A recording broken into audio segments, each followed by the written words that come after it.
Most American households spend somewhere between $100 and $150 a year on laundry detergent. That is a product that is, by volume, mostly water, fragrance, and dye, with a relatively small amount of actual cleaning chemistry doing the real work. Meanwhile, farm families running working operations for generations, doing more laundry in a week than most suburban households do in a month, laundry caked with grease and soil and barn residue that would defeat anything sold in a pastel bottle, those families spent almost nothing. They mixed their own in a bucket in about 20 minutes, and a single batch lasted them the better part of a year. My name is Walter, and I have been farming reclaimed industrial ground for going on 2 decades, which means I have spent a lot of time learning to do more with less, not as a philosophy, but as a practical requirement. Most of what I know I pulled out of old agricultural extension bulletins and farm household management guides that land-grant universities printed by the thousands and then quietly stopped reprinting. And one of the first things those guides taught me was that a working farm runs on knowledge, not on store shelves. This video is going to walk you through the exact laundry recipe those guides documented, the ingredients, the proportions, the modifications for hard water and sensitive skin, the storage method, and the full cost breakdown. By the end, you will have everything you need to mix a year's supply of laundry detergent for a household of 4 for under $6. Let me pause the count a moment. What a working farm teaches you about keeping a place running does not fit inside one short video. I set the whole of it down in a manual, on the QR code on screen, or the pinned comment with the link. Have a look, or carry on without it. That is my only word on it. A farm wife in rural Kansas in the early 1940s was doing laundry for a harvest crew. 6 men, 3 loads a day for 3 weeks straight, clothes so thoroughly worked over with chaff dust and machine oil, and the smell of livestock that soaking was the only option before washing. She was not using anything from a store. She was using a formula she had learned from her mother, which her mother had learned from an agricultural extension bulletin produced by the state's land-grant university. A formula built on 3 dry ingredients that she bought at the general store in the same trip she bought seed and feed, because the store owner understood they all came out of the same operating budget. The formula worked. It worked on canvas and denim and wool and cotton. It worked in hard water. It worked in a hand-cranked machine and later an electric one. The chemistry underneath that formula has not changed, because chemistry does not change. Washing soda, sodium carbonate, is the alkaline backbone of the recipe. It breaks the molecular bond between grease and fabric the way nothing else at that price point does. Borax acts as a water softener and a mild antimicrobial, reducing the mineral interference that makes hard water fight your soap. And a bar of plain Castile or Fels naphtha soap, grated fine, provides the surfactant, the compound that lets water grab onto oil and lift it away from the fiber. Together, these 3 things do what a bottle of name-brand detergent does, without the filler, without the fragrance compounds, and without the optical brighteners that make your whites look clean by coating them in UV reactive dye.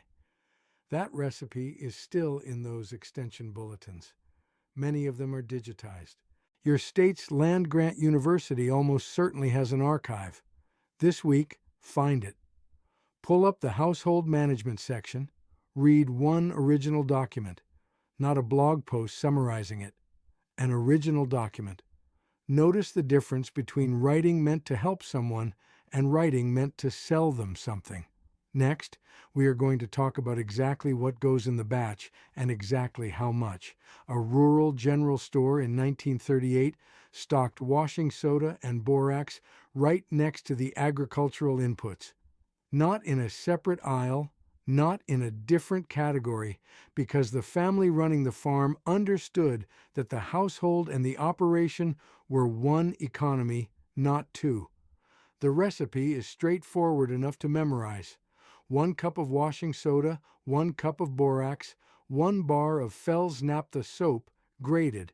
That bar weighs roughly 4 ounces, and grating it fine matters because coarse chunks will not dissolve evenly in a cold water wash.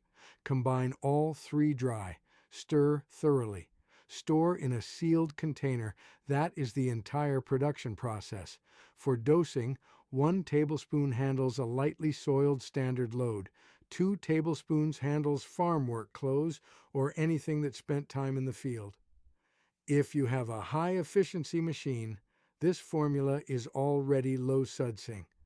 The reason he machines require low suds detergent is that excess foam interferes with the drum's mechanical action, and homemade powder without surfactant boosters does not foam the way commercial product does. You do not need to modify the recipe for an HE washer. You do need to dissolve it in a cup of hot water first before adding it to the drum if your machine runs cold cycles predominantly. The math on cost is where this gets clarifying. At current retail, washing soda runs roughly $4 for a 4-pound box, borax runs roughly $5 for a 76-ounce box, and a bar of Fels naphtha runs under $2. One batch, 1 cup each of washing soda and borax, 1 grated bar, produces roughly 1 pound of finished powder. A household of 4 running 6 to 8 loads a week burns through approximately 350 loads a year. At 2 tablespoons per load, that is just under 4.5 pounds of powder annually. Total ingredient cost, under $6. Compare that to $110 to $140 for 350 name brand pods. That is a $100 gap sitting inside one recipe. Next, what the recipe does not tell you, and why that matters more than you might expect. A farmhand in the late 1950s noticed that the new commercial powder detergent his employer had switched to was leaving his forearms chapped and his flannel shirt stiff at the cuffs after washing. And the older woman running the farmhouse told him plainly that the homemade batch had always included a rinse step that the commercial product had quietly eliminated, because the rinse step did not create repeat customers. She was right, and she was not bitter about it. That is worth sitting with for a moment. This was not a conspiracy. No one in a boardroom decided to suppress the farm household recipe. What happened is simpler and more ordinary than that. When your neighbor does not know how to make soap, she buys soap. A market working in someone else's favor is still working against yours. That is the whole explanation. The modification she was referring to is white vinegar in the rinse cycle. A 1/4 cup added to the fabric softener compartment or poured directly into the drum at the rinse stage. Old extension guides recommended it consistently as a finishing step. It neutralizes any alkaline residue from the washing soda, which is what causes stiffness in natural fiber, and it acts as a mild fabric softener without coating the fiber the way synthetic softener sheets do. For hard water areas, and you can test your water with a strip from the hardware store for under $5, increase the washing soda in your batch by 1/4 and add 1 tablespoon of citric acid per full batch. Citric acid binds to the calcium and magnesium ions in hard water that interfere with surfactant action. For sensitive skin, swap the Fels naphtha for a plain, unscented Castile bar. The cleaning is slightly milder, which is the right trade for someone reacting to the fragrance compounds in Fels naphtha. Test your water this week. 1 strip, 1 reading. If you are in a hard water zone, make the adjustment before your first batch rather than troubleshooting after. Here is where this gets larger than a laundry recipe. A farm family in rural Ohio in the early 1960s did not stop making their own cleaning supplies because the homemade formula stopped working. The formula worked fine. They stopped because a Sears catalog and a traveling salesman and a television advertisement made store-bought feel like a rival, like the future had come and the bucket in the kitchen was the past. The woman in that house who kept making her own batch was not celebrated for her practicality. She was considered behind the times. That reframing from competence to backwardness is one of the quieter things that happened to farm household knowledge in the post-war decades, and it is worth naming. And now, here is the thing this whole video has been building toward. Walter mixes his first batch on his own operation not as an experiment, not as a curiosity. He is looking at a piece of land that has been wrung out by decades of industrial cropping, a farmhouse that needs everything, and a budget with no room for spending $100 a year on a product his grandfather's generation made in 20 minutes. The recipe is in an extension bulletin dated to the late 1940s, printed by the tens of thousands available at every county office in the country, and then quietly dropped from reprinting when packaged goods companies moved into extension sponsorship. That is not conjecture. The timing of curriculum change in home economics programs tracks closely with the arrival of commercial detergent advertising in the same institutional channels. The recipe does not just clean clothes. It represents an entire operating philosophy. The farm household as a producing unit, not a consuming one. That philosophy extended to food preservation, to pest control, to soil amendment, to every category where purchased inputs could be replaced by knowledge.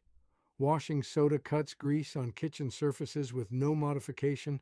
A tablespoon dissolved in a quart of warm water handles cast iron prep and stovetop cleaning. Borax laid along baseboards and windowsills deters common insects without the toxicity profile of commercial pesticides, a use documented in early 20th century household management guides. These are not separate tips. They are one idea, expressed in 3 ingredients.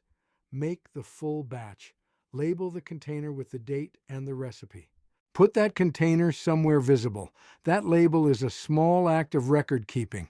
The same thing a farming journal is, a refusal to let useful knowledge disappear again. Let us compress this. 3 ingredients: washing soda, borax, grated bar soap. 1 to 2 tablespoons per load. Vinegar in the rinse. Hard water adjustment, more washing soda. Add citric acid. Sensitive skin, swap the soap bar. 1 batch, 20 minutes of work, under $6, enough for a full year. That is the whole recipe, and it has worked since before your grandparents were born. But the recipe is not really the point. The point is this: for most of recorded agricultural history, a household was expected to produce a significant share of what it consumed, including the things it used to clean with, preserve food with, and maintain the land with. That expectation did not disappear because it stopped being practical. It disappeared because someone else's business model worked better when you did not have it. That is not a paranoid reading of history. It is just what a market does. The erosion of this knowledge was not a scheme. It was an incentive, operating quietly over decades in curricula and catalogs and advertisements until the competence that farm families once held as ordinary common sense started to feel like a specialty skill, something for homesteaders and hobbyists rather than anyone running a real household. It is not a specialty skill. It is soap. It is 20 minutes and $6 and a bucket. Reclaiming it does not make you old-fashioned. It makes you less dependent, and less dependent is the direction every working farm and every working household wants to move. Mix the batch this week, not eventually. This week. The ingredients are at the hardware store today. Next time, we are going to look at another product that farm households once made themselves, one that costs even less than this, takes half the time, and handles a cleaning job that modern commercial products consistently fail at.